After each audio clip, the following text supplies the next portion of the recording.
It's live. Alrighty. Welcome, guys. Welcome to the Empower Hour.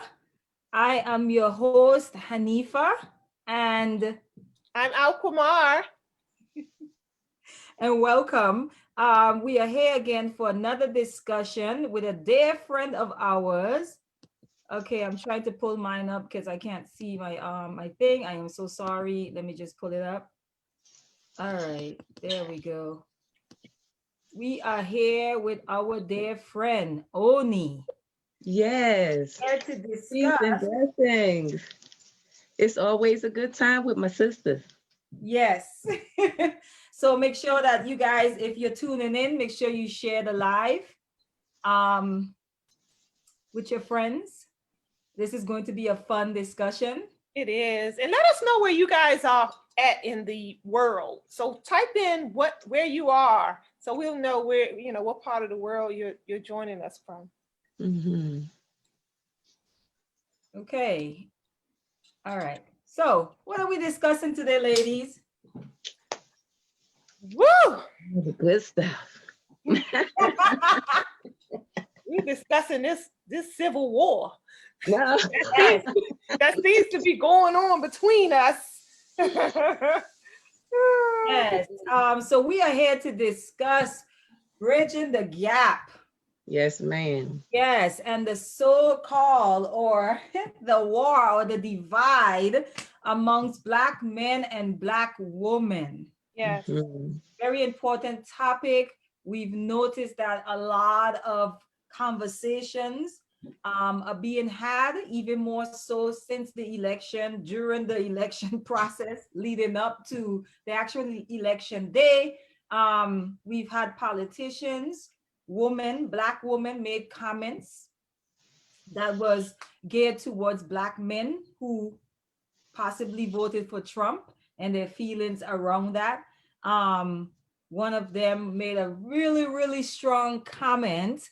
And that kind of took me, I'm sorry, ladies, I was actually taken aback by the comment.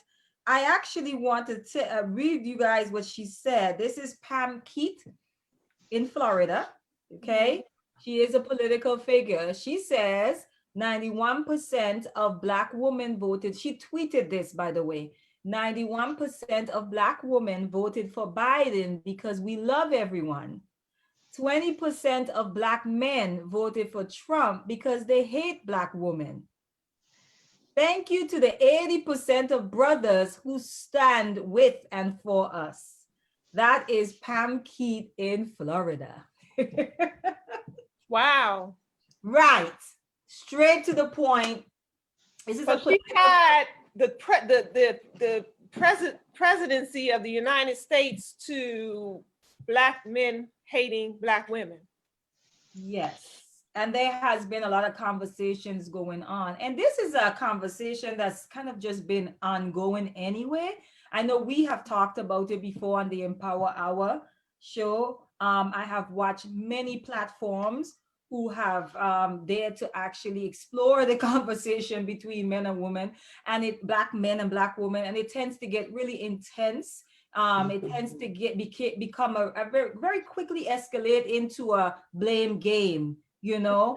And so we want to take an approach to where first we want to talk about what the issue is as far as Black women, because that's the only people that are here tonight. Okay. Yes, So we want to talk about our contribution to the divide that we're seeing amongst our Black men and our Black women. First, we want to speak to what the problem is that and how are we contributing to that problem. And then we want to definitely transition into a solution-based conversation. And definitely if you're listening in, please definitely we can see your comments. We want to engage you guys as well. So ladies, let's get into it. All right. What's going on? Can I go first? What's going on, Black woman? I'm going to say, listen, you starting off by saying that it's one of the things that I was going to say happens to us a lot.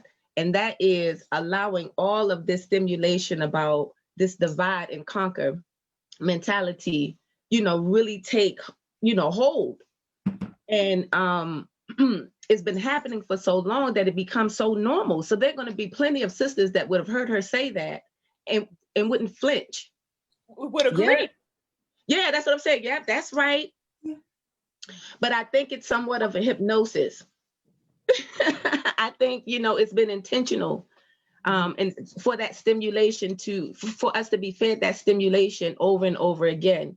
And again, like I said, I think that as women, as Black women, we've been in situations where we've had to still maintain and adjust and adapt so that we can still, keep our families together or do the work that we need to do still for our community. Mm-hmm. So we find a way to kind of adapt to those things and adopt certain, fallacies, you know what I mean? And we do it for so long that it then becomes the norm. So I can see that may be one of the ways that, we participate in that, and then we regurgitate that in our relationships or even in the way that we look at our men, and judge their value. You know what I'm saying? Mm-hmm. So you're saying that a lot of that, the narrative is actually, there's an almost an outside influence that is taking place.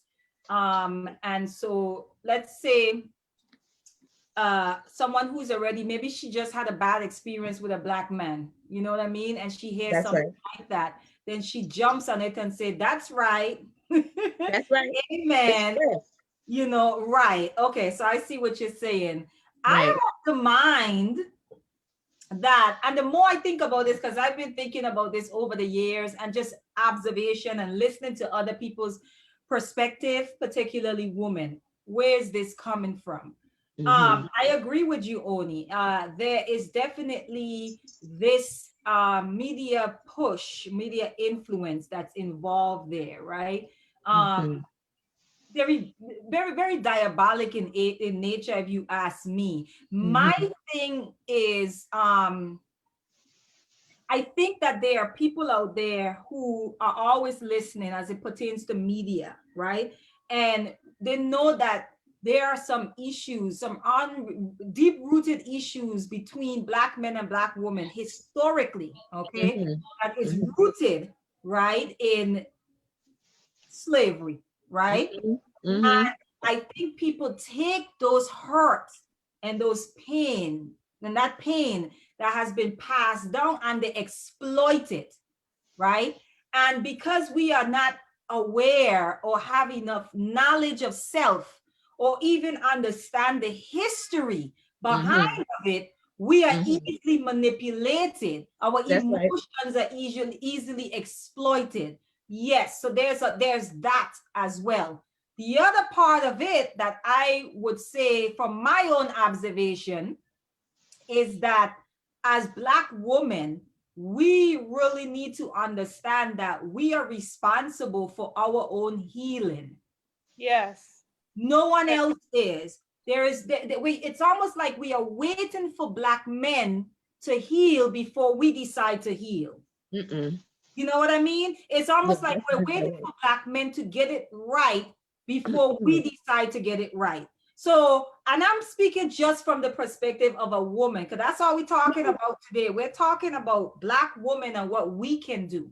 So because we're talking about the problem right now. So yes, there is the media piece. And I say that to say, Alkama, we talked about this before, where if you look at the media, you would think that all of our men prefer white wives and white women. You would believe that. Yet when you look at the numbers, over 80% of Black men are married to Black women. And that's the point you're talking about, is being the agenda at play, that we don't fully understand and recognize what's taking place.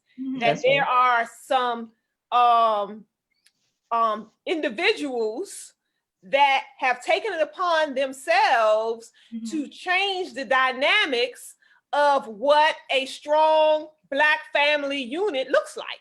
That's right. And they use their platforms to create that. And because we don't understand the diabolical nature of what's going on, we see it as being harmless. without understanding the root and the digging the what is it? The man behind the curtain, I like to call him, when That's right. Yellow Brick Road, you going to see the wizard. That's and right. The man behind, the whole time the wizard is behind the curtain, calling all the shots. That's but right. You don't understand, and you don't even know what's going on because you're so tuned in to the media and all of its hype, you know what I'm saying? And the energy that it's exuding. And you see, oh, they love each other, and oh, look, that's a nice looking couple and stuff. That's but you right. don't understand that people have 25, 50, 75-year plans in place right now. In motion. All the way into the future. That includes right now you and how they can manipulate you and yours to help better suit themselves. That's right. Right. So, well, I think that Hanifa made a really good point in giving us two sides of what I had said, and that healing piece really is our responsibility. You know what I mean? And when you do that work, you're able to see better, right? You're able to change your whole mindset around what relationship looks like. Yes. And that relationship, the most important one being the one that you already have with yourself. See, it's difficult for us to even approach our brothers in a way where, and this might be another point that I can make, that how we contribute. We approach our brothers in a way where they're supposed to be our cure-all. And to a certain extent, they are supposed to bring a certain level of balance in our lives. But you got to know enough. Your relationship with yourself has to be so intact, or the practice of cultivating that relationship has to be so intact that when he approaches you or you approach him, you can already see whether or not it's got something that's good for you or not so good for you. You understand? But if you're not doing that work on yourself, you just will go for whatever comes. And then and so that healing work, that's the point that I was trying to make. It's important for us to understand that it is a twofold thing, and it doesn't help when we have outside variables and forces that are coming with the intent to put a wedge. You know what I mean? It has somewhere to go because it's like a magnet, if you will. But if you heal it and move it and purify and purge it and replace it with who you organically are supposed to be in divine love, it'll ricochet. Well, I think we should discuss, we hear a lot of just, love yourself. We gotta have self-love. We gotta heal. But what does that look like? Let's break that down. And so that those who don't even know how that looks, where to even begin to start moving in that direction. What would you ladies recommend to those sisters who are ready, but they just don't know what the steps what I'm supposed to do to move in that direction? So only for you, like, let's say, let's just take our own examples. That's right. And what for you was like an aha moment, or what did you change in your own life to make you be able to see things a little clearer, to have a healthier relationship? I'm gonna tell you something that I did that was very, very simple. See, sometimes we talk about this self-work and we be like, yeah, girl, it's so much, that people be like, I can't do that much. They feel overwhelmed because they think it's this big thing. You can start with 15 minutes in the morning when you just quiet and you say nothing. You do nothing. You just try to listen to your own voice. Now, that's so cliche. That seems like, but I'm telling you, just 15 minutes when you're not paying attention to anything but you. You gotta say that's simple. You ain't gotta buy nothing for that. Be in no special environment. You ain't gotta light nothing, no special poles. It's just you and whatever you reference to be, the creative energy and the creative force in your life, or that higher energy that you operate from. Like just being with yourself, being with your own voice. It don't have to even be a long time. See, the thing is, we've been such in a habit to think that everything, especially Black women, we got to take care of everything else. You know what I'm saying? We only designed to take care of everything else. We only here to be helpmates, so forth and so on. So when you have that repeated, conversation, or you hear that over and over again, you forget that taking 15 minutes is the most selfless thing that you can do. Mm. And the most powerful thing you can do, just so you can tune in with yourself and, the creative force. Yeah. So something as simple as 15 minutes is something that I have begun to do. And it wasn't, I didn't come into this understanding because I wasn't really far off it anyway. I think even as a child, I remember, even if I wasn't able to articulate it, I was able to know that that's how it's supposed to be, because that's what I saw too. Right. But you but know 15, what was helpful for me, and it still is helpful for me, because I'm learning from the cradle to the grave. Oh wait, ain't nobody master nothing. You know what I'm saying? But what has been helpful along the journey for me is being brutally honest with myself. As far as Black women, because that's the only people that are here. Brutally. Somebody has their volume up. Just turn your volume all the way off. So brutally honest, like even when it's painful. That's right. Even when that truth about yourself is painful and all you want to do is reject it or deny it or make excuses for it, and as opposed to doing all those things, sitting in it.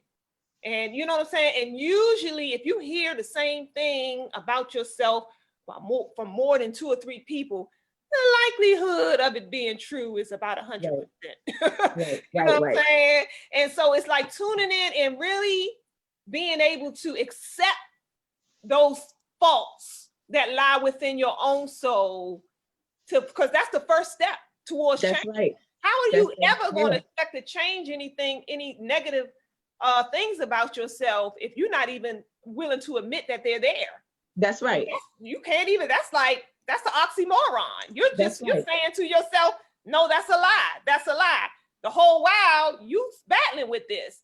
So the way to overcome is to accept those things.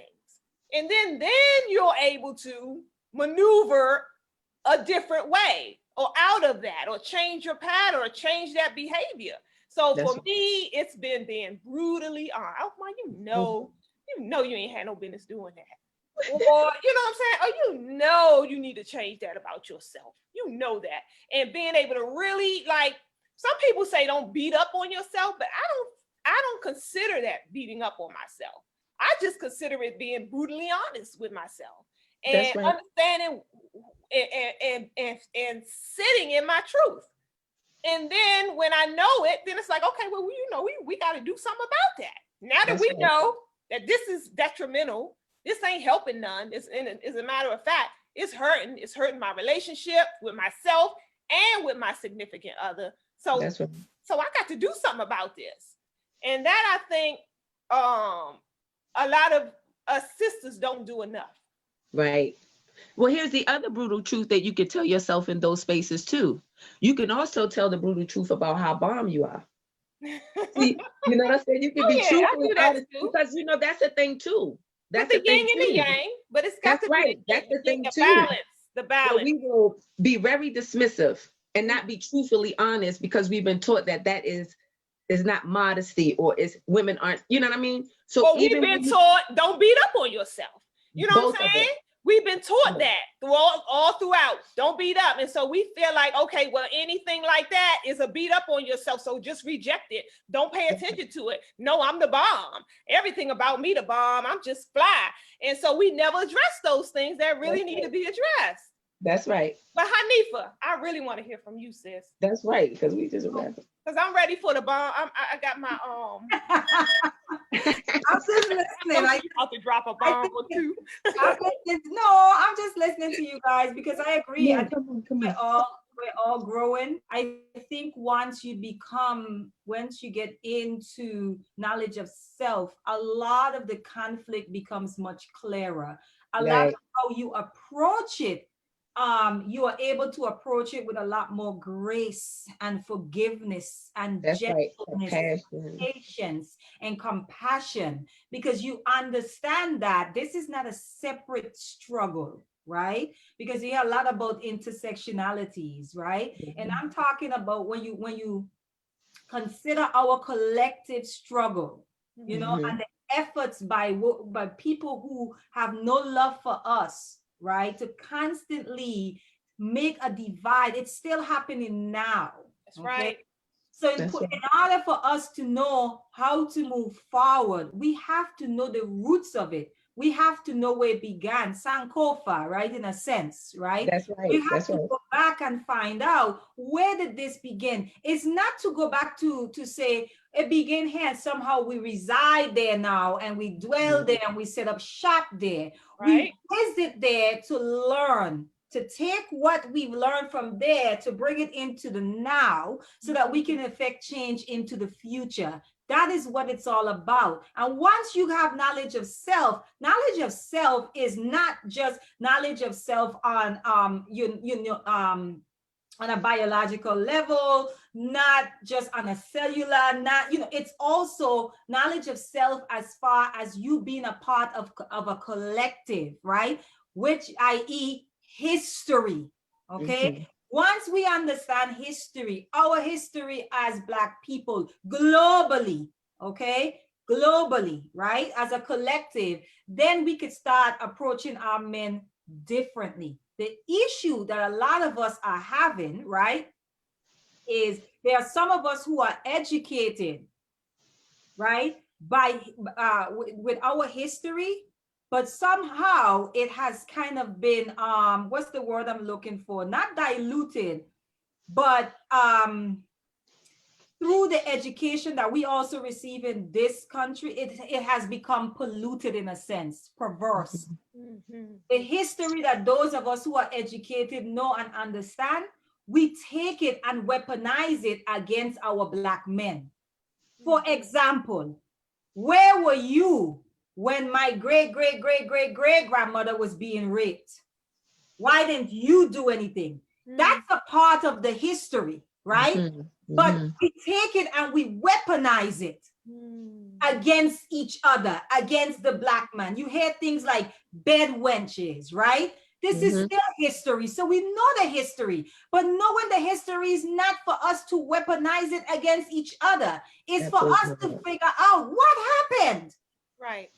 So that we can know what now needs to happen to correct the problem. So there's knowledge of self. We have to have the knowledge of self. The second thing that I can say that we need to do is we need to unlearn a lot of things, because a lot of what we understand about love and so-called what we like to say romance is very Eurocentric, and we are trying to create this idea of what relationship looks like through the lens of white people. Yeah.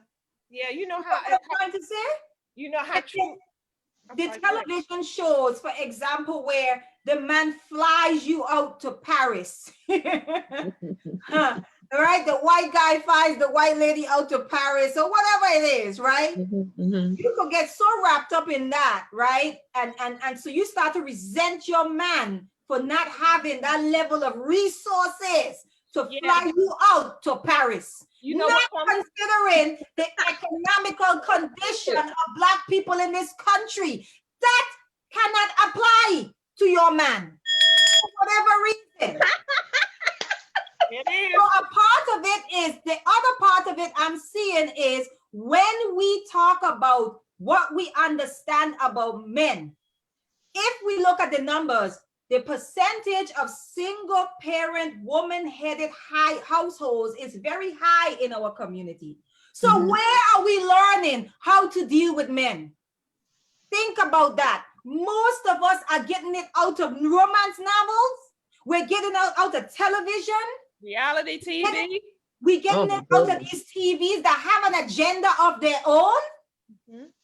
Girlfriends who relationships are in total disarray. Who all come from those homes, right, that lack the male presence. So my question is, who is teaching us? And these are the conversations as women we gotta be honest about. Where is your definition of manhood? Because we quick to get online and tell men what men should look like. But who taught you that? Right. Good teaching. And I know when going just what came up in my mind when you talked about our Eurocentric view when it comes to romance and being romantic and things like that. And I remember one time reading online, this girl was upset and was ready to quit her boyfriend because he didn't buy her a Valentine's Day gift. I was like, whoa, just those type of things. It's like, you put so much stock and barrel into, one day, what I'm saying, that Europeans have created, what I'm saying, and we have kind of like just absorbed ourselves into these type of holidays. And, and for that, you have allowed that to become your symbolism for love. Yes. And from your man, Right. because he didn't buy me a Valentine's Day chocolate covered cherry, that now, what I'm saying, I'm gonna have to let him go. That's right. Without taking into perspective the whole, the whole in all of the balance that comes with the whole. That's If I right. could just one more point to my last point in what I was saying, Alkema, and because when you're talking, I'm just like, yeah, it came to my mind. You triggered it in what you were just saying. The last point that I want to make is that when we start talking generally, because we make a lot of general statements when we're talking about our men. So the general statement, you'll hear Black women say, Black men ain't shit. And I can say that here. Black men ain't shit. What we need to start doing is engaging our sisters in that conversation. What do you mean? Okay. So then now you said, do you know how much Black men there are in this world? Yeah. Do you know all Black men in this world? Have you had interaction with all Black to make such a blanket statement? Okay, then they might say, well, Black men in America ain't shit. Do you know how many Black men there are in America? Have you had interaction with all Black men, right? To come to this conclusion. Then they say, well, Black men in Maryland. Okay, we're getting somewhere now. Black men in Maryland ain't shit. Do you know how many Black men there are in Maryland? Right. Have you had interactions or relationships with all Black men in Maryland? Well, no. Well, you know what? Black men in PG County ain't shit. We getting somewhere. You get my point? Because I do. keep pushing, it's going to eventually get to the root of what it is, which is the Black men that you have found yourself engaging with. The Black men that you have found that you've allowed in your space. Our contribution. You understand what I'm saying? The Black men possibly in your family ain't shit. So let's be clear on what we're saying. Yeah. And then if we could be clear on what we're saying, let's say the Black men in your family ain't shit because it touched you from the age of 5 to 12. Let's get to the root. 1, That's 2, right. 3, maybe 3 of them. Now we father. talking, sis. Your Now we father was talking never there. because blanket statements are just mask. That's right. They're just mask of a deeper issue. They're masking the real issue. So when women say this, we have to begin as other women, as Black women in consciousness, as Black women that love Black men. We have to start challenging those statements and make them narrow it down. Because once you begin to do that, you could get to the root of why are you so comfortable making such a blank statement about your own reflection? Woo! That's right. That's right. And I ain't know we was gonna be in here like having no like goosebumps and stuff. I need. You came with a word today, huh? That's my last point, guys. Or 3 or 4. No, but it's a very valid point. I agree with you. That's that healing work, though, right? Yes. That's that. And I do think that is. I think it's really important for us to hear you say that part about when we hear our sisters say that, because I'm gonna tell you the truth. I'll dismiss those kind of conversations. You know, not because I've never tried, but then I just like, okay, you know, I am aware that there are frequencies to this thing, and I get to pay attention to how I engage. And so by you saying that, to me, it's very encouraging, you know what I'm saying, to have the kind of conversations that we are having right now. It's important. It's my favorite thing to do. I'd rather talk about this than Atlanta Housewives or Scandal anytime. And I ain't knocking nobody if that's your thing, but this is what get my juices flowing, because I know that we get an opportunity to polish each other. Yeah. You know, it's not about condoning or judging or any of that. It's just about being able to lift each other up and just be reflections of each other and say, listen, sis, this healing thing is a powerful thing. You know, and it's you know, it's under the umbrella of Heal a Woman, Heal a Nation. And I spoke to something you said earlier, which was, you know, we waiting on the brothers. Y'all listen, you know, the brothers can be the head, but we the neck and shoulders. You know, and all of that has to work together. So we can't be anywhere waiting. And we're the mothers. We teaching everybody what to do anyway, by what we say and how we act. And what and how we moving in the world will set the tone with what our men are going to do and what our children are going to do and all of those kinds of things. So there's no waiting. And again, I always want to point out that, because the conversations I had with sisters, like, girl, I don't have time for that. What I need you to understand is just having an hour conversations with your sisters about something that's deep rooted, where you're able to be transparent and you really to have some soul journeying, where you can be brutally honest about where you are for real, so that we can begin to help each other heal. You know what I'm saying? We can't have no healthy relationships with our brothers if our thing is on stuck. If we on plateau, yes, you know, and that's we can't do it. Yeah, I agree. And I think we also need to be really cautious of what we speak into existence. Because when we say things like all men ain't shit, then what you're doing is you're setting yourself up to meet a whole bunch of shitty men. You know, we don't understand the power behind the words that we speak. Words carry energy. That's right. Power in the word. Yeah. And so what you're doing is you're bringing into your aura, your existence, your experience, the words that you're speaking. That's so if you're saying to yourself and to even out there, you're bringing that now, you birthing it into the atmosphere. You're birthing that all men ain't shit. So all the men you're gonna meet is gonna be, you know, a product of what you birthed. So we really got to be able to be careful and shift even our way of thinking about things. That's because if we start to say, you know what, I know it's some good men out there, and I know, you know, there's one out there for me that's going to treat me well and going to, you know, I'm going to treat him well. And when you start speaking those type of things into existence, then guess what? That's right. Guess what? The universe responds in kind. So yeah, we got to be careful with that energy we put out there. I think we also need to recognize too that we need just as much healing as our men. That's right. So there's the little term masculine, what is it? Toxic masculinity that's been circulating. And I'm like, toxic masculinity cannot exist void of feminine masculinity. When you understand balance, you know these things.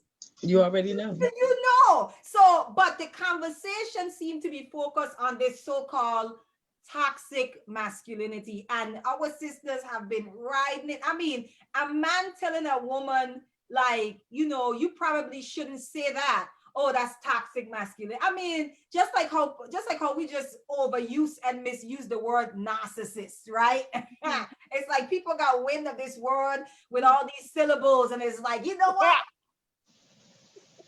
I'm just, you know, I've been waiting all my life to use a big word. You know what I'm saying? I'm just gonna go ahead and use it.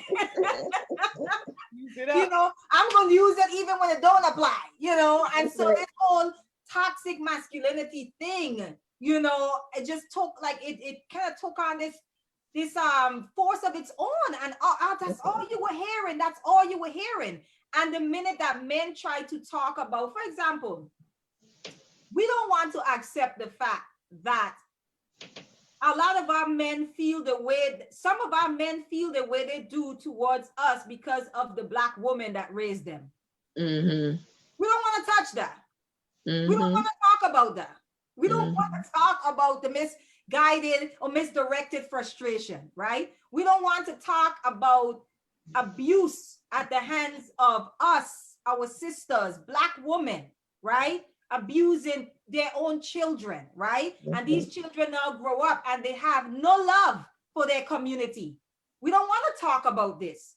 right? It's like you guys were saying earlier, Alkama, when you was only was saying, like, you know, making sure that you put in there that, hey, you're dope too. And Alkama, you were also saying that, you know, we don't want to hear certain things. You know what I'm saying? Mhm. It doesn't feel good, so we don't want to hear it. You know, and we surround ourselves with other women who are just like that, and so no That's one right. is being held accountable. No one is calling each other out, and only, like you said, some of us, we just don't want to engage in the conversation Mhm. because it's just like, I just don't want to get caught up in this thing. But the reality is, like, sometimes for the good of all, we gotta get our hands dirty, That's right. right? Sometimes we have, look, some conversations, especially as it pertains to Black people problems in America, okay? It's not like this clean work. It's muddy, it's dirty, sometimes it's bloody. And we That's have right. to be willing to engage in it. You know, the stuff that we have to talk about to unlearn and undo, it's not pretty. It is just not Right. pretty. And we Yeah. have to be willing to go there as women. You know what I mean? So we have to understand that our men, just like how we can see our men need all this healing, we need just as much. That's right. We need just as much. We have to acknowledge that, because the same people and the same damage that has been done to them has been done to Yes. us. That's right. So Hanifa, what and Oni, what would you guys say to women who will say, well, you know, I hear y'all ladies, but you know, I'm just tired. I'm just sick and tired. I try, and it's like every guy that I come across, you know, they dog me out, or you know, it don't work, and I'm just frustrated, and I don't even want to deal with it no more because it's just too much to handle. You know, Mhm. when I'm hearing you, Hanifa, when you say, you know what I'm saying, we have to take the time to teach and educate those who, you know what I'm saying, who know better should be doing better and showing others how to do Mhm. it. Something that, you know, the nation teaches. What's the duty of a civilized person? It's to Mhm. teach the uncivilized civilization. So we Mhm. got a duty when we know better, you know what I'm saying? But what do we say to those sisters who just feel like they at their wits' end when it comes to finding a suitable mate for themselves, because they've been dragged through the mud so often and so many times? And it's normally when usually those sisters who will say things like all men ain't shit Only tend you to can take be that? the ones who've been through the ringer, unfortunately. Mhm. Well, I think Hanifa spoke to that earlier when she was breaking down that broad statement and bringing it closer to you and understanding that you're the common denominator in all of those situations. And I hate to keep reiterating this, like, but I think maybe we need to keep saying, you know, you really have to go within yourself. You being tired is a good sign, because what you've been doing isn't working. How you've been approaching it isn't working. So yeah, you do need some rest. You need to go back to the drawing board. And this time, instead of looking outside of yourself for a suitable man, look within yourself for that. Mm. And like you said, if you put it out there and you have that quiet affirmation and you petition it on that, and all of your actions are lining up in that way, you don't have to look nowhere. Mm-hmm. Mm-hmm. And I know that that sounds like far-fetched, but it really isn't. So yes, be tired. And I would be tired too if it just keeps on happening. Mm-hmm. But something has to change. And if you are meeting all of these different people and having the same experience, you're the constant thing. So try that. You see what I'm saying? It's always going to come back to that relationship that you have and cultivating within yourself in every other scenario. It's always going to be like, okay, so what am I doing? I think that's one of the things that we don't like to admit to ourselves. That's That right. you know, I'm a firm believer that we attract who we are. I'm a Mhm. we may not understand it, you know, we may not understand all the sciences behind what that really means, but I am thoroughly convinced that it's true. You know, it's like, you know, what you give out to the world is what you receive. Mhm. And I think we get frustrated and stuff when we, like you said, we keep hitting the brick wall over and over and over again. And I think and we really at that point are still looking outside in ourselves and have convinced ourselves that it's not me, it's them. That's right. It's them. I keep, all these men ain't nothing. And I keep running where we don't, like the importance of what you started the conversation off with, Oni. We don't understand the importance of sitting with ourselves. And really, because if you really took the time to kind of really just think about all those scenarios that you were in that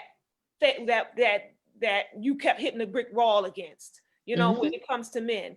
If you really took some really time to stop and think about them all, you'll realize where you went wrong. You know what I'm saying? Where you went wrong, not where he went wrong. You know what I'm saying?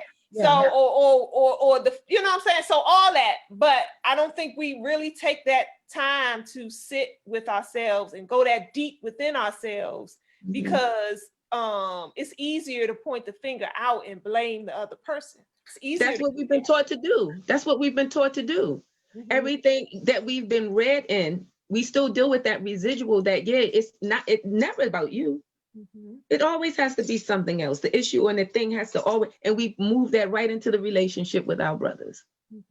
I think that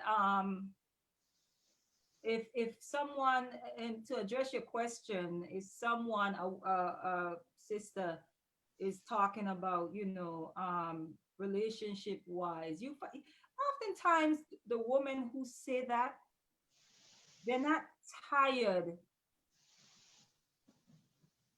necessarily because of the type of men that they allow in their space. They're tired because their behinds won't sit down. That's right. Because when you sit and talk to them, you find that they barely had a break between relationships. That's it. You tired because you're tired. You're tired because you won't sit down. You're tired because you are afraid to be alone. You are tired because you won't even take time to just sit with yourself. What are you so afraid of? And the reality of it is that a lot of us Black women are getting ourselves into relationship because we are not deliberate and purposeful in our picking and vetting process. We are not. We are simply trying to fill a void. That's right. We have a vacant spot. Who just walked out? This spot needs to be filled. Does it, baby? Does it? From the time we know ourselves to be dating, we had a man. That's right. And some of us started dating at 13. Okay? You now 40 years old, you ain't had a break. Yeah, you tired. Yeah. You got the little girl inside of you, tired of you. That's it. Because you ain't never given her time to heal. You've never given her time to heal from her first heartbreak. Because y'all know heartbreak the hurt a little harder when you're young, because like the love is different, That's right. That's right. You're going to be with that person forever at 13, you know what I'm saying? That's it. It's him. It's him. Right? And so when you get that heartbreak, it's just different. Okay. That's right. You're tired. I'll say to them, you are tired because you have not rested. That's it. It's not and as far as the type of men that you keep bringing into your space, when are you going to take responsibility? When are you going to take responsibility? Because you are the gatekeeper of this space we are talking about. That's right. You see what I'm saying? But what's happening oftentimes is that we are bringing and walking around with baggage and trying to put it on the next man we meet to help us unpack the baggage from our last relationships. Not just unpack them. We're asking them to help us do the dirty laundry. That's right. Fold it from up. The last relationship. Can you at least help me? Can you at least help me wash these pants? That's right. Can you at least help me, scrub the stain out of this shirt? And this is a stain from 2 relationships ago, by the way. That we haven't healed. So you're tired because you haven't rested, sweetie. You're Mhm. tired because you haven't given yourself a break. Your issue is not toxic Black men. Your issue is you. Mm. Your issue is you refusing to give you a chance. Your issue is you refusing to spend time with you. Your issue is you refusing to take your healing seriously. Your issue is you refusing and having the audacity to put it on a man's lap to help you heal. Mhm. That is not your therapist. That is not your doctor. That is That's not right. your healer. That is not your fixer. You are responsible for your own well-being, for your own health. And once we start to take our health seriously, our entire perspective on how we do relationships, our entire perspective on what we look for in a mate changes.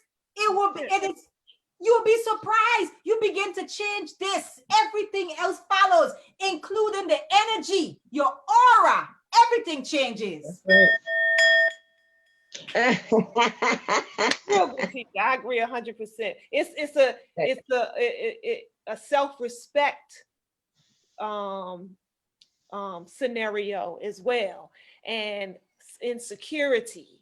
I find a lot of women. I hear the stories, and I got girlfriends, and we talk all the time, and it's a lot of insecurities at play. That, like you said, things that we carry over. We may have had a man that cheated on us repeatedly. That's right. And so we come into a new relationship with those same thoughts of, oh my, where he going? Or he been gone for too long, or I need to check his phone because I ain't all those insecurities that we've been holding on to because of our past pains. And we bring right on forth and then that, and what I find too is a lot of instances we'll go into relationships knowing that the person doesn't respect us the way we should demand. We should demand, respect. And we know that, what I'm saying, he may do some things or say some things that make us feel unlike a queen. You know That's what I'm saying? But we accept those things to have the warm man in the bed at night. You know what I'm saying? So that goes into the level of the respect we have for ourselves and how that lacks. And what happens is we don't understand how energy works. Energy is, that's all we are. Energy is everything. So the minute that opposite sex picks up on that, you know what I'm saying, you lacking in those areas, oh, that's open season to treat you any kind of way. Because you don't demand, you don't lay the line in the sand. It's like, I'm not accepting that at all. That's just not what we doing here. I'm not doing, you might do that, but you can go on and do that, but I ain't. But we don't take those type of stances. And so when we bend and make excuses and open the door for all kind of things that don't allow us to stand in our queendom, then they run helter skelter all through that. Now we crying because he didn't treat me right. Well, you know what I'm saying? You didn't demand that he treated you right. So, yeah. You didn't even know that you could. I like to go back again and just, spend some time because, we talking about, and maybe this will be a good segue to kind of move into, like I'm the host, right? But no, I'm just thinking, I'm just thinking about how we can start talking about, Hanifa made a point earlier saying that, oh no, you did, Alkamar, and you were saying that, some sisters hear what we're saying and they want to make some changes. They know that whatever they've been doing isn't working and they're ready to do that, but they don't necessarily have the know-how. You know what I mean? They don't know that I choose. You know what I'm saying? Because, you've been taught, I said earlier, the stimulation that comes from outside, but, it's been coming from outside for so long that it even comes from within the family. The women from generation to generation will teach that same thing. So not only are we in the position where we're dealing with what we've been taught by our mothers, you ain't really no woman unless you have a man. So that opens up the space to settle and not even take the time to worry about whether or not it's going to be pleasing or a compatible asset to your life. You're not even thinking in that. You're thinking about how, in order for your womanhood to even look like anything close to womanhood, you have to have a man. Yes. That's the teaching from out, inside the family. You know what I'm saying? So then when that comes out to the surface, it's manifest in the partners that they're attracting, right?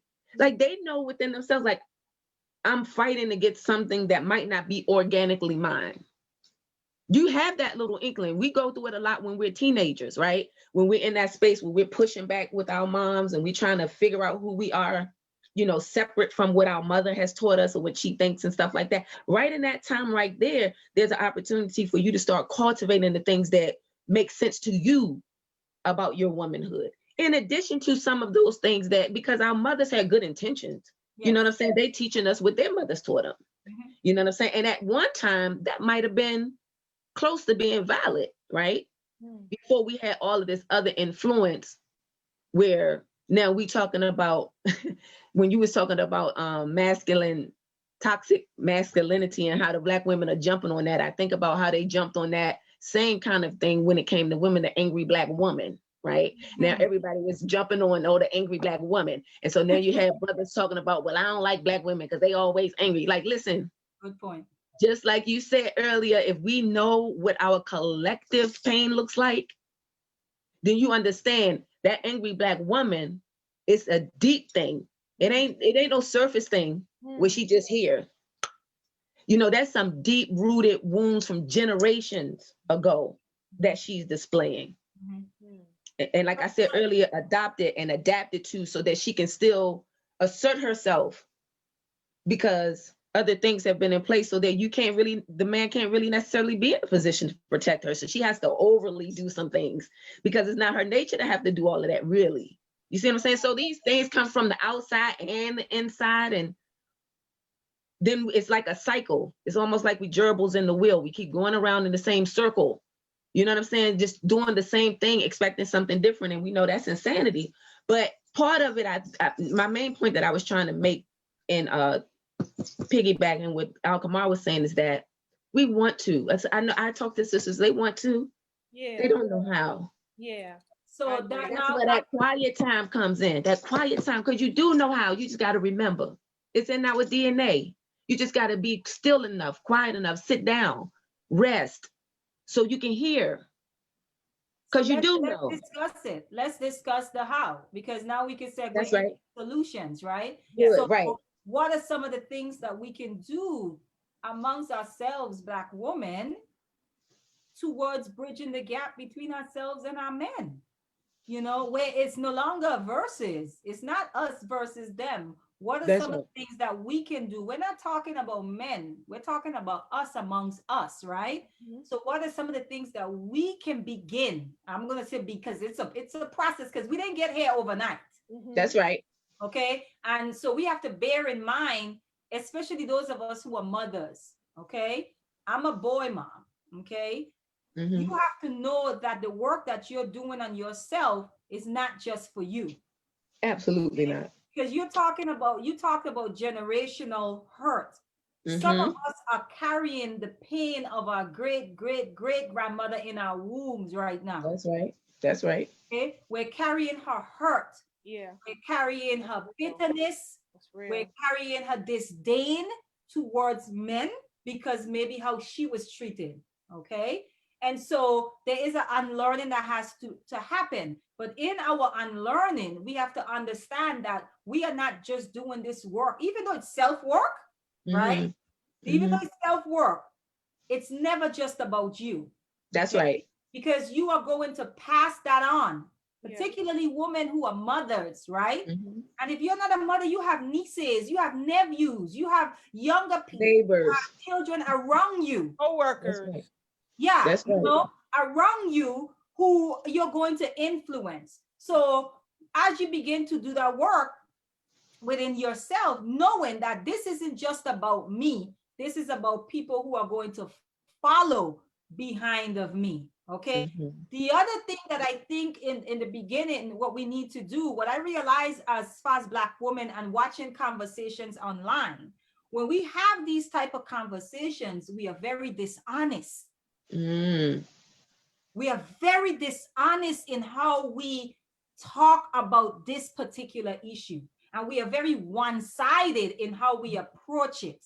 We have to stop being, like Alkema said in the beginning of this discussion, being brutally honest with yourself and saying, nah, you know, because girl, you know, you ain't had no business allowing that man in your space. That's right. We all done had some of those. You Though. know, you ain't had no business doing that.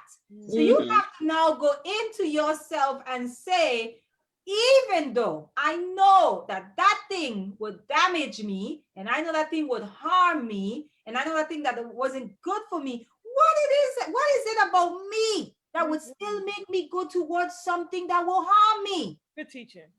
What is that? And at the root of it is your self-love.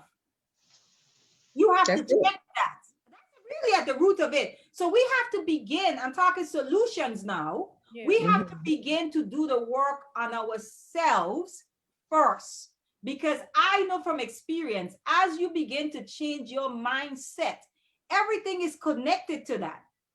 That's right. Your behavior follows and your perspective follows. Yep.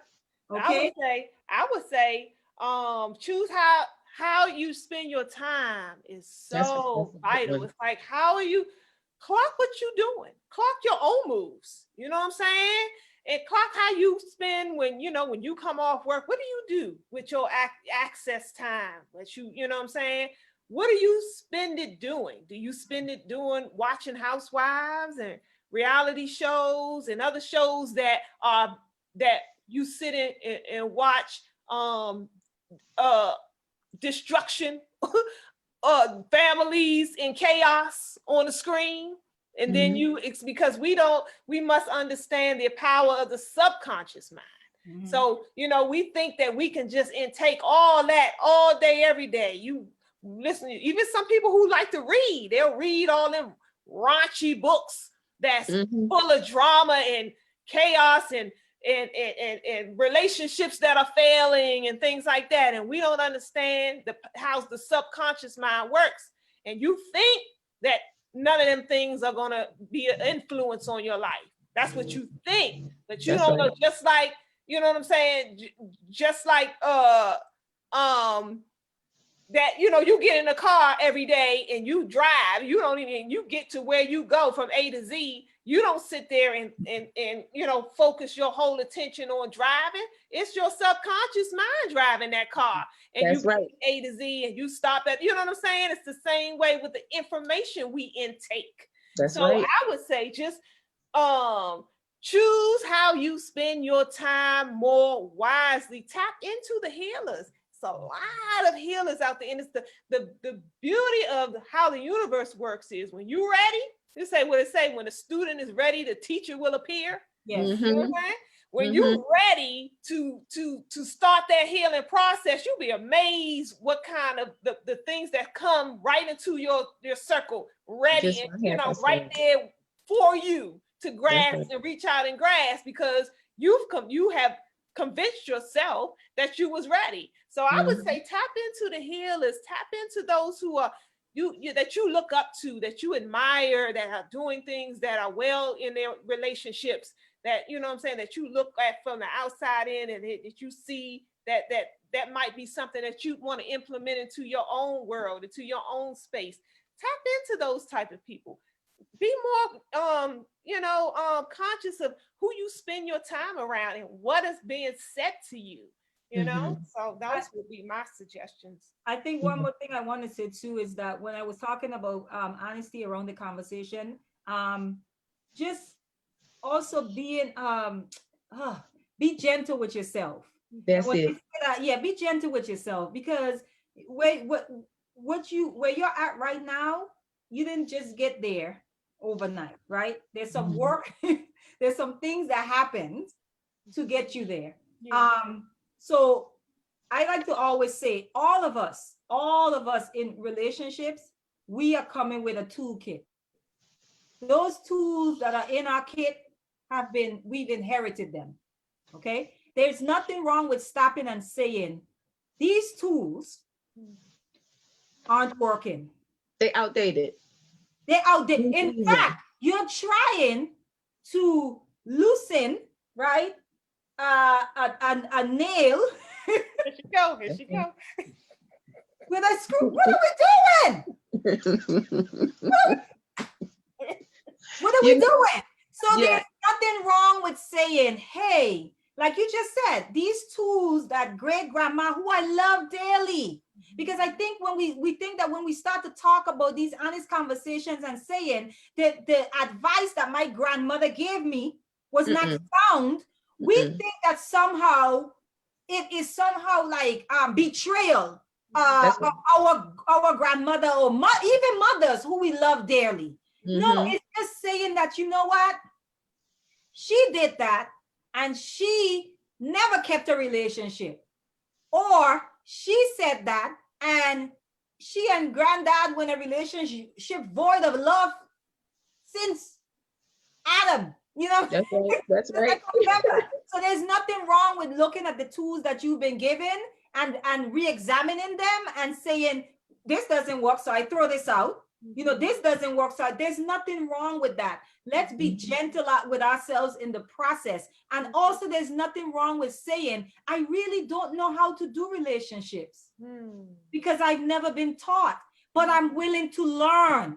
And if you're willing to learn, then you have to open up yourself, right, to people who are actually doing it, and also surround yourself with people who are also honest in saying, I want to do this different because what I know and what I've been taught is not working. That's right. Go ahead, Oni. Right. Oh, okay. Y'all basically said the things I was going to say, but I will expound on some of that. I think that flexibility that you're talking about, that openness, is going to be a very important piece because we do have to unlearn and we have to make room. Yes. You know, we have to make some room. I'm always going to be an advocate for just sitting and being quiet and still. You know, people be actively praying all the time, asking the universe to bless them with this and bless them with that. But when do you be quiet enough to hear if it's coming? Or have a really open, you know, to hear back. A conversation, it goes both ways. So you're praying. That's speaking too, right? When are you listening? So I'm always going to advocate for us to take that time. And like I said, it does not have to start out being 2 hours at a time. Because if we are mothers and we are working, you know, and all of these other things that we really probably couldn't dedicate just 2 hours and not be distracted for a whole 2 hours starting out.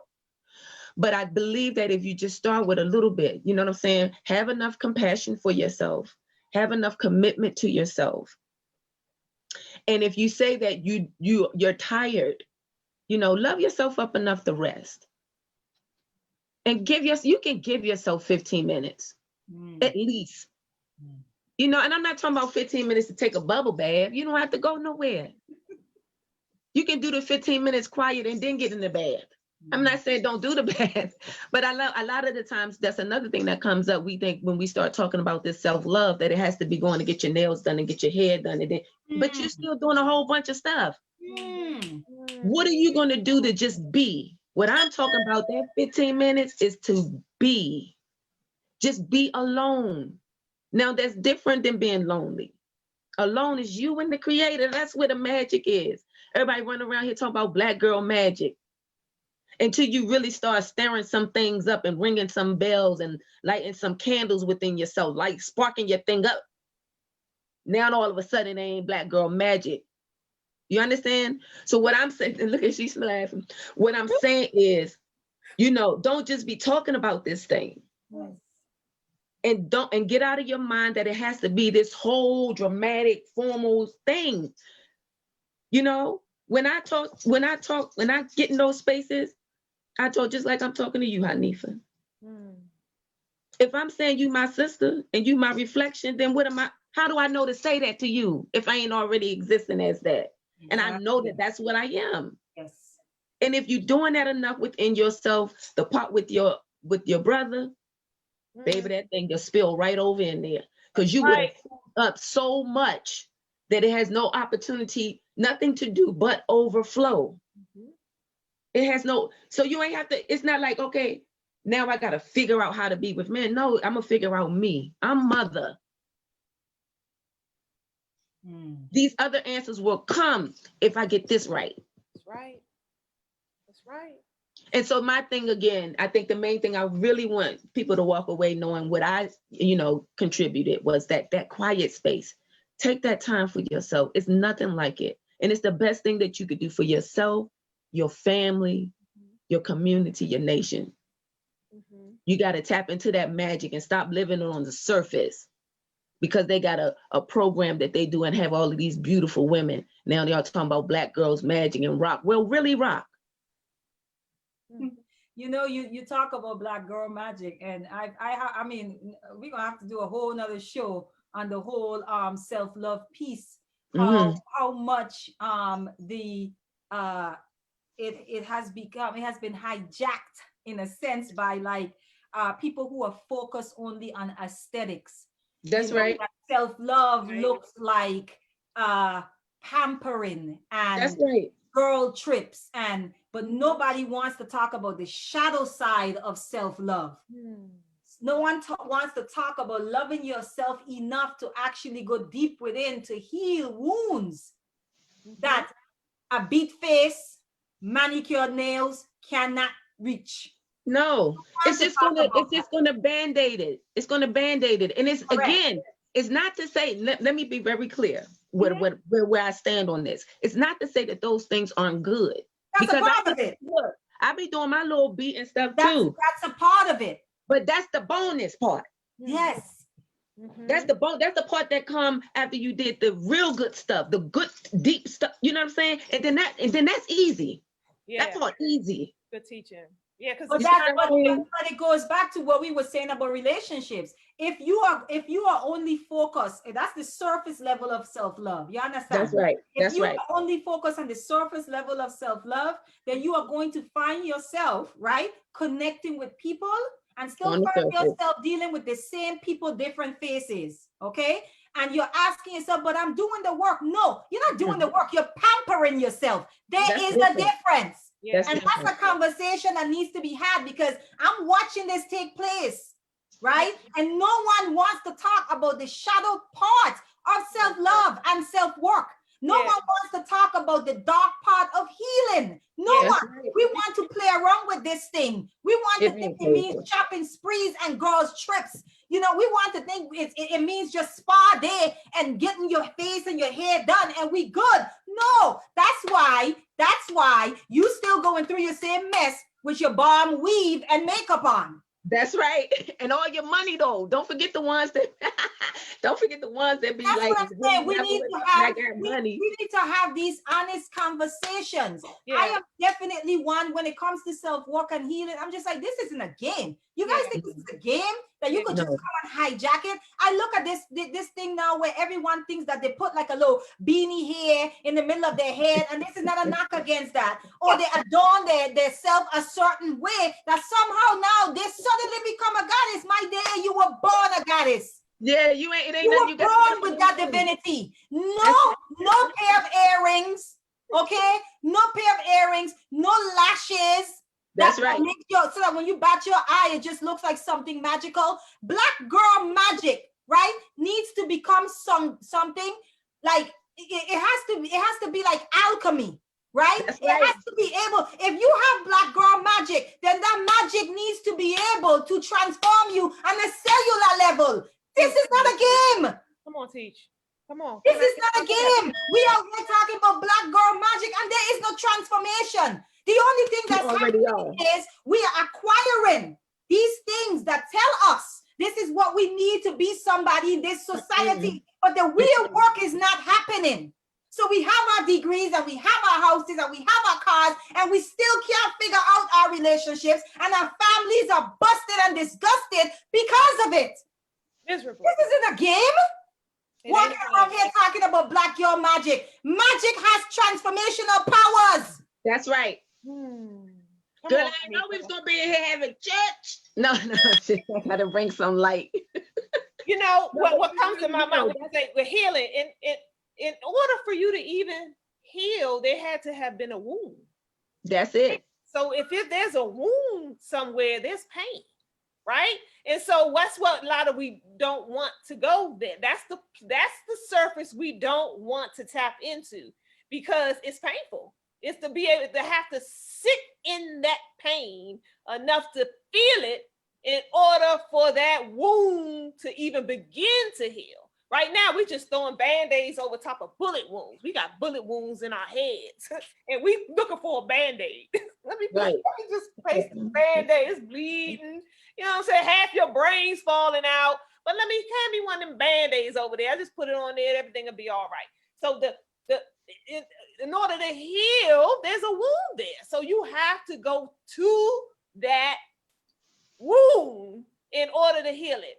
And that's the part that a lot of times we're not willing to do, but we must.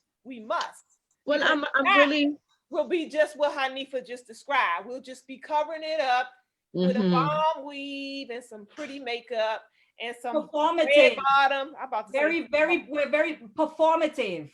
Right. It becomes performative. It's not really happening. But you're presenting like it's happening, but it's not really happening. And you know what?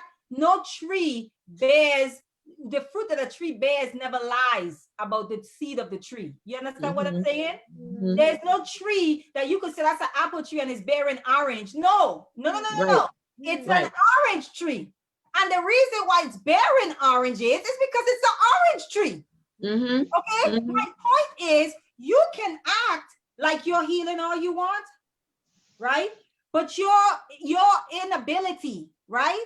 Or your refusal to actually really heal is going to manifest itself. It's going to show up. Your trauma and your unresolved issues will tell on you. Every time. So you can't play around with this. You can't perform this. Yeah. You know what I'm saying? You can go there and you can pretend all you want, but eventually it's going to tell on you. Your trauma is going to show up in a situation, right, that you need to look your best in, and your trauma going to be like, she lying. That's right. Turn your tongue. Somebody get her before I do. She lying. Benefits though, family. What's the benefits of healing then? Okay, I love playing devil's advocate. All right, I hear y'all. So, okay, what y'all doing? Why y'all, how your life any better than mine with all my wounds? Let me say this. Let me start with my disclaimer that I always like to say. I always like to say this whenever I start talking, to say, I have not mastered anything, because I'm a true believer that if I wake up and I'm still here, then there's still work to be done. There's always still some enhancement that can be done. So I never get to a place where I'm arrogant enough to feel like I've arrived. I haven't mastered anything. But where I speak from and where my perspective comes from is that I practice. I am always practicing. And again, I'm big on not having to be in one particular place around one particular group of people, or lighting has to be a certain kind of way. It's everywhere, everything that I'm doing every minute of the day.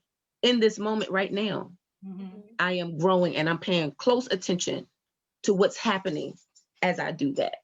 So that's one of the things that I do. I'm always focused on what's happening inside and what's going on around me. That's just one of the things I feel is helpful for me in relating. You know what I'm saying? Relationships mean you have to relate, right? You have to be able to see where the connection is. And that's something that I've found has been really helpful for me, right? To stay on my middle ground, stay in my balance, understand that I ain't mastered nothing. Right. I know a lot, but I don't really know nothing. Just that in-between place. That's what's the benefits? What's the benefit? The benefit is being able to have my healthy relationships. You understand? You know how that manifests. Now, listen, when I say healthy relationships, that doesn't mean that I don't have any conflict. Right. I just had one a couple of days ago. So it's not to say that. But being healthy about it is that we were able to identify that we didn't make each other the issue. After a while, we realized that there was something happening. There was some energy present that was not harmonious and was not going to serve us. And then we took some time away, and then we came back together, and now we can approach that conflict together. Though we didn't make each other the thing. Now, how do I say that that's a fruit for me? 15 years ago in my relationship, that argument could have ended the relationship because I'm not open or willing to see nothing, but it's your fault. Because I was dealing with the same residual that we talking about. Yes. We all are. So again, I haven't mastered anything. I'm just a little bit further along in understanding that can show up for me and that I need to be in tune enough with what I am doing in that moment to see what's really going on. And again, that speaks to not being a surface dweller. You can't do that on the surface. You know what I'm saying? You got to be tapping into some stuff and having cultivated some tools, some new tools, Hanifa. You know what I'm saying? But now there's a one tool that goes back to what my grandmother would always say. And her tool to me was always forgiveness is key. I have never seen my grandmother work anybody's job all of my life. But she always had at least 2 deep freezers, at least 2 standing refrigerators. And every day she cooked food, and everybody from the mayor of the city to the wino across the street would come and have food at her house. So I saw the fruit of whatever she was practicing. So when she talks to me about forgiveness, I take that right. I don't even have to ask a question. I know that's going to be something that'll be useful when I become a woman, and it has been. So I take that tool from the old, and then I'm creative enough and courageous enough to create some in real time based on myself and my partner. You see, because some of those things won't fit us now because the temperature is different. So I can't approach him like, yeah, he got to be able to take me to Paris because I know the likelihood of me being able to afford a trip for us to go to Paris. It is going to happen. You understand? So I can't place that old value on what's happening right now. And the way that I'm able to do that is because I've healed. The way that I'm able to approach my relationships in that way is because I am healing, okay? Because remember, I ain't master. Yeah, I got a few of them I took care of, right? Still working on some, and we'll continue to work on some.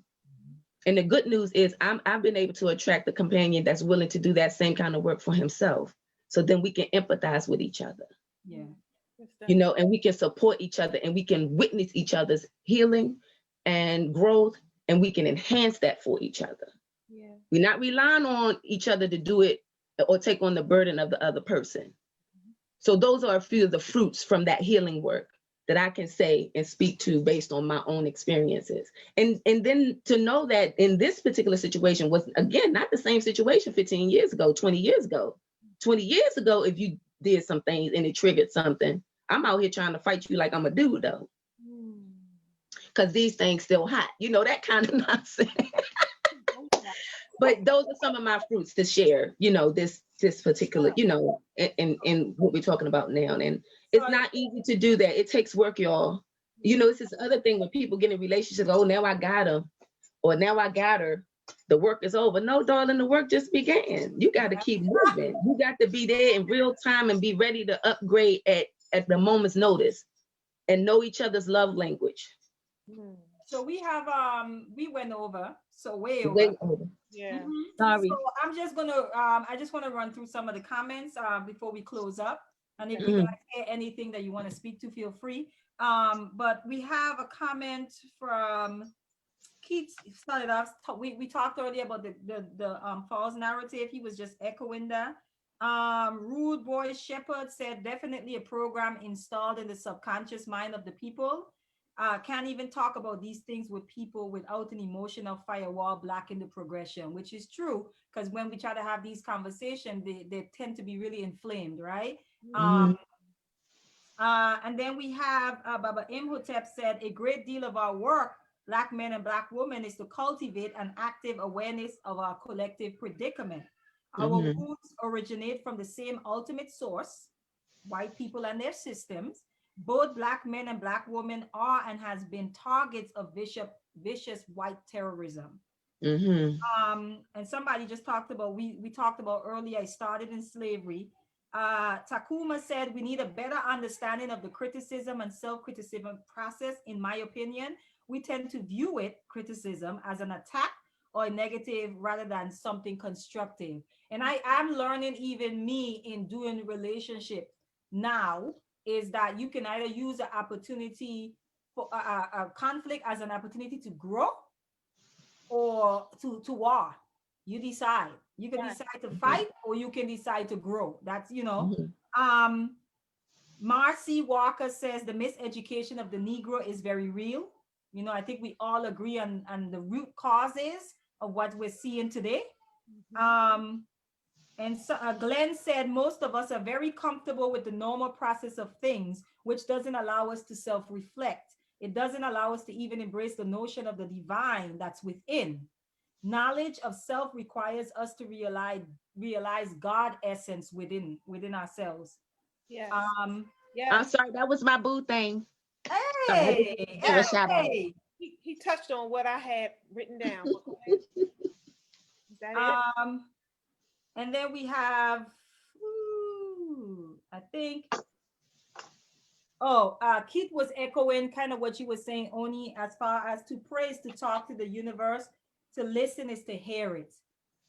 So it's not just about putting it out there. It's like, okay, now I need to hear, Right. I know for myself, a lot of, and I'll come out, you can, I'm going to let you close out. I know for myself, a lot of what I learn, I'm learning from, I get downloads. That's the best way I can put it. Right. And what Spirit said to me today, I was processing some things and Spirit was just telling me how she's always been with me. And when when I entered into the church, when we talk about the Holy Ghost or whatever, she began to show me when I actually, the minute I began to define her is the minute I began to limit her. Wow. I'm just showing, she just was showing me how she's always been with me from a child. Right? Right. And so I get into the church and it's like, oh, Holy Spirit. And she's like, you viewed it as something separate. I've always been with you.